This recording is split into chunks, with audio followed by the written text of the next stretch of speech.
मुझे यकीन नहीं आ रहा कि वो राहत थी। उसकी आंखों में मुझे जरा सी शनासाई नजर नहीं आई। इतने अरसे में जो दुख उसने सहे है ना बतूल, ये तो कुछ भी नहीं है जो उसने कहा है। जज्बाती है, समझ जाएगी। लेकिन उसे किसने बताया हमारे बारे में? आपने उससे बताया था कि हम इस तरह से आप नहीं, मेरी तो कोई बात नहीं। इनफैक्ट अम्मी ने भी किसी से जिक्र नहीं किया। उसने ये क्यों कहा कि वो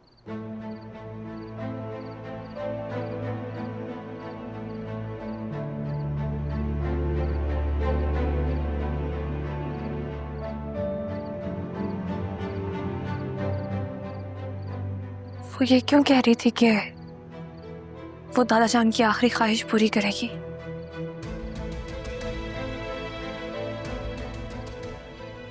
कौन सी ख्वाहिश पूरी करेगी वो?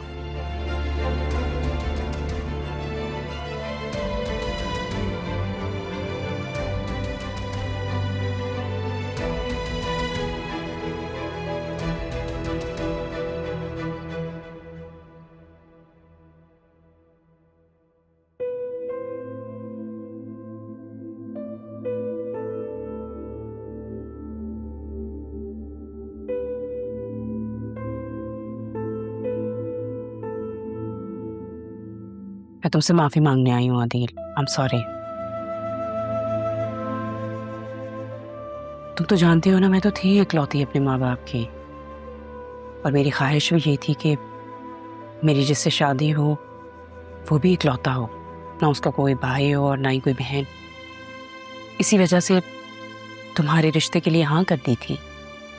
शादी के शुरू के सालों में तो बहुत खुश थी मैं, सब कुछ ठीक था। इनफैक्ट जब बतूल पैदा हुई तब तक सब कुछ अच्छा था, और फिर तारा की कहानी शुरू हो गई। एंड देन राहा। मैंने राहा को अपनी बेटी की तरह पालने की कोशिश की है, पर उस बच्ची की आंखों में अपने लिए कभी भी मोहब्बत नहीं देखी। झूठ बोल रही हो तुम। मैं झूठ नहीं बोल रही, सच बोल रही हूँ। माफी मांगती हूँ तुमसे अदील। I am sorry. मुझे अपनी बेटी की खातिर माफ करो। Just forgive me. मैं तुम्हारी आंखों में इस तरह की अजनबियत, मुझे इससे कोफ्त हो रही है। आंखों में अपनाइयत उन लोगों के लिए होती है जिन्हें आप अपना समझते हैं। मैंने उसे कभी अपना समझा ही नहीं। ऐसी बात नहीं है, मुझसे गलती हुई है, मैं मानती हूँ। क्या तुम मुझे माफ नहीं कर सकते? राहा से माफी मांगो। उसने अगर तुम्हें माफ कर दिया तो समझना मैंने भी कर दिया। जाओ यहां से।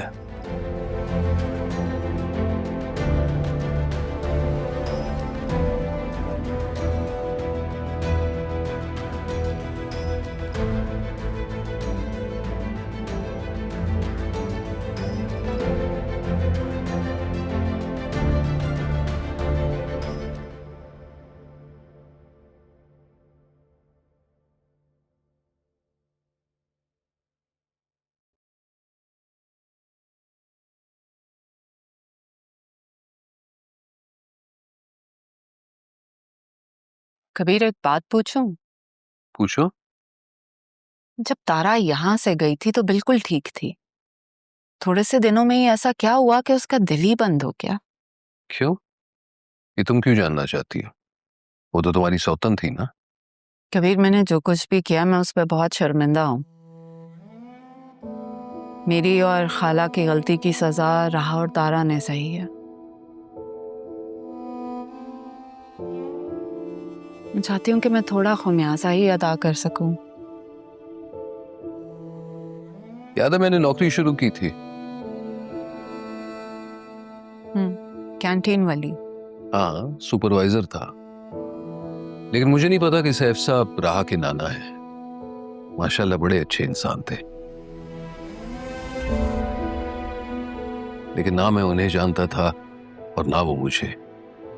मुझे तो बस उनके इंतकाल पर पता चला कि वो मेरे ससुर थे, और शायद वही तारा ने भी मुझे देख लिया। अचानक एक दिन वो ऑफिस आ गई, कहने लगी कि नौकरी छोड़नी पड़ेगी, राह की जिंदगी से मैं दूर चला जाऊं, और अपने कफारे की खातिर मैंने उसकी बात मान ली और नौकरी छोड़ दी।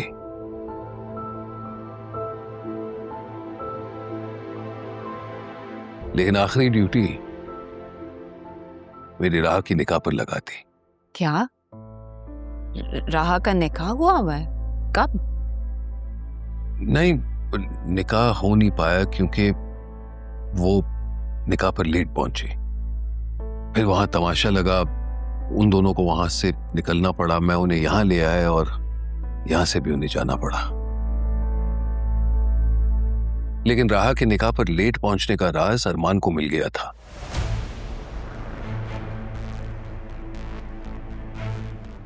वो जानता था असली वजह क्या है, और वही बताने तारा के पास गया। कैसा राज? मुझे नहीं पता, लेकिन शायद वो राज सुनकर तारा का दिल बर्दाश्त नहीं कर पाया और वो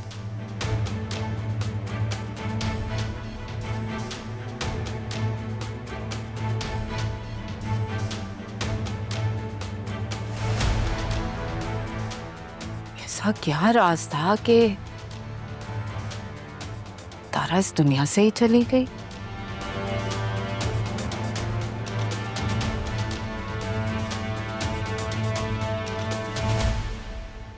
शायद मैं तेरे काबिल नहीं था, जो था मेरा मुझको हासिल नहीं है।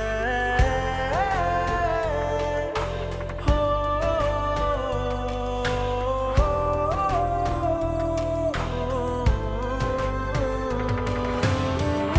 अब हाल ऐसा है, दिल बेचैन है, आदत सी हो गई, दुख में भी चैन है। तेरे बिना सांसें रोक सहमे से रहते हैं, किसी से न कह पाए क्या हाल हो गया।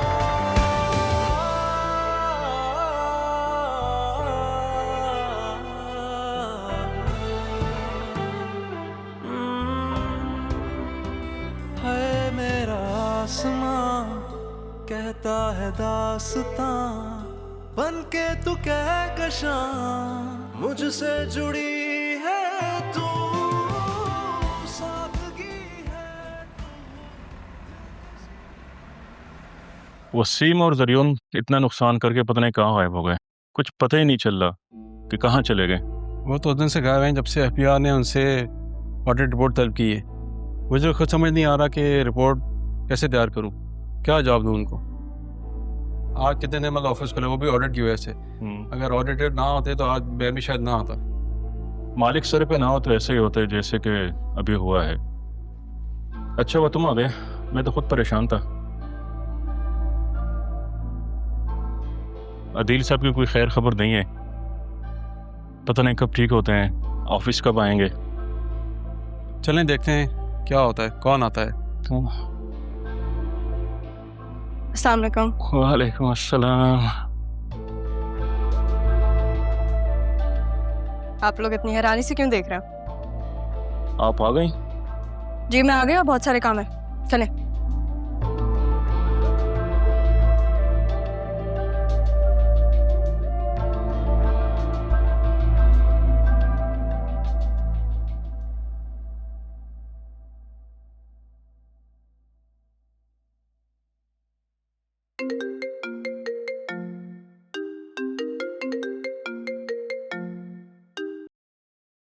हेलो, कैसे हैं आप?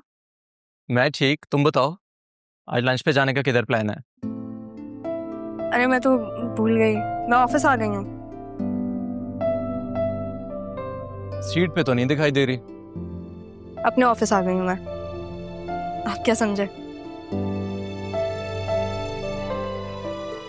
मैं भूल गया था कि तुमने अपना ऑफिस ज्वाइन करना है, लेकिन आज ही कर लोगी, इस चीज का आइडिया नहीं था। बस अब माहौल देख रहे हो यहाँ पे। अच्छा है, लोगों से मिलो, उन्हें समझो, देन फाइंड आउट कि तुम्हारे फेवर में कौन है। चले, आपसे बाद में बात करते हैं। अल्लाह हाफिज़। Okay, take care, bye.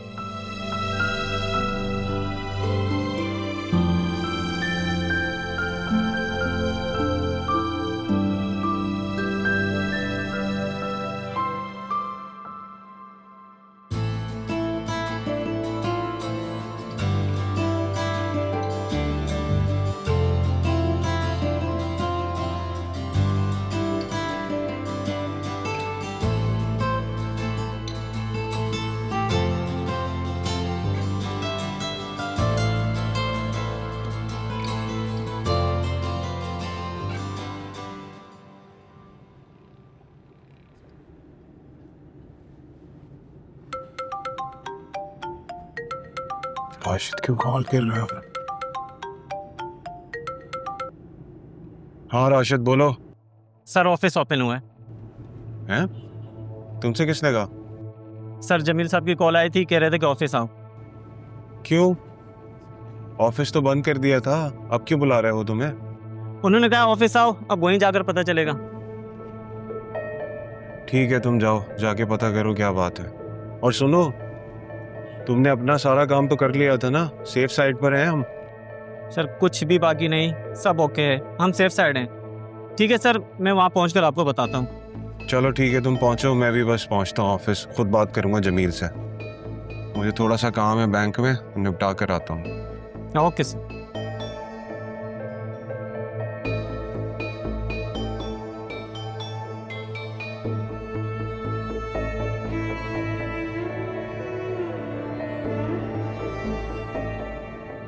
बस एक बार ये बतूल ऑफिस आ जाए।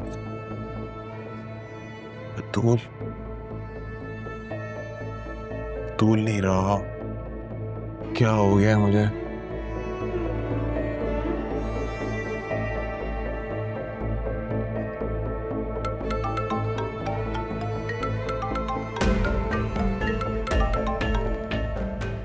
तुम समझती क्या हो खुद को? हाँ, यहाँ पाकिस्तान आ गई हो मुझे ब्लैकमेल करने के लिए, और तुम्हें लगता है मुझे पता भी नहीं लगेगा? तुम मेरा यूके में कुछ नहीं बिगाड़ सकी तो यहाँ भी कुछ नहीं कर सकोगी, सुना तुमने? और एक बात कान खोल के सुन लो, तुम एक जान ही तो बची है तुम्हारे पास, क्यों अपनी जान जोखिम में डाल रही हो? तुम्हें आइडिया नहीं है, मैं जो तुम्हारा हशर करूंगा ना मारिया, खुद को पहचान भी नहीं सकोगी तुम। बतूल,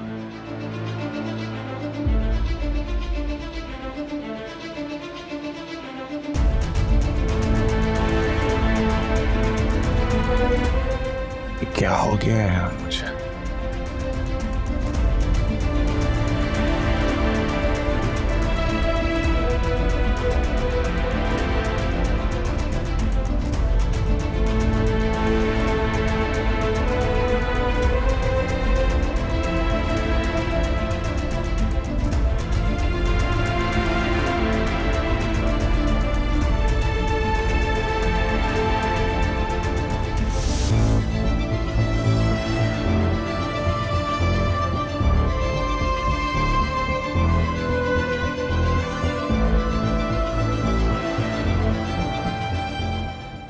बतूल, बैरिस्टर साहब ने कहा था कि मैं तुमसे मिलूं, पर उस वक्त मुझे अंदाज़ा ही नहीं था कि वो ऐसा क्यों कह रहे हैं। पर अरमान से मिलने के बाद मुझे पता चला कि ज़रूर ने तुमसे शादी कर ली है। मैं जानती हूँ कि मेरी तरह तुम्हें भी उसने अपनी मोहब्बत भरी बातों में फंसाया है। उसकी यही आदत है, अपने आप को कल्चर्ड और सिविलाइज शो करके लड़कियों को अपनी बातों में फंसाने की। और मैं भी उसकी बातों में आके अपना सब कुछ उसके नाम कर बैठी। मेरी बात हो गई है, उसकी लोकेशन का अंदाजा लगाते ही हम उस तक पहुंच जाएंगे। वो तो घर पे ही होगा ना? तुम्हें घर से निकालने के बाद बाप बेटा दोनों घर से चले गए।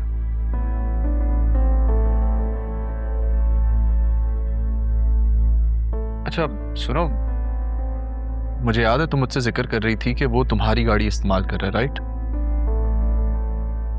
तो तुम्हारी गाड़ी में तो ट्रैकर होगा। हाँ, मेरी गाड़ी में ट्रैकर लगा हुआ है। ग्रेट। सोचा ही नहीं था उसने कभी शायद कि तुम यहाँ वापस भी आ सकती हो। सही कहा।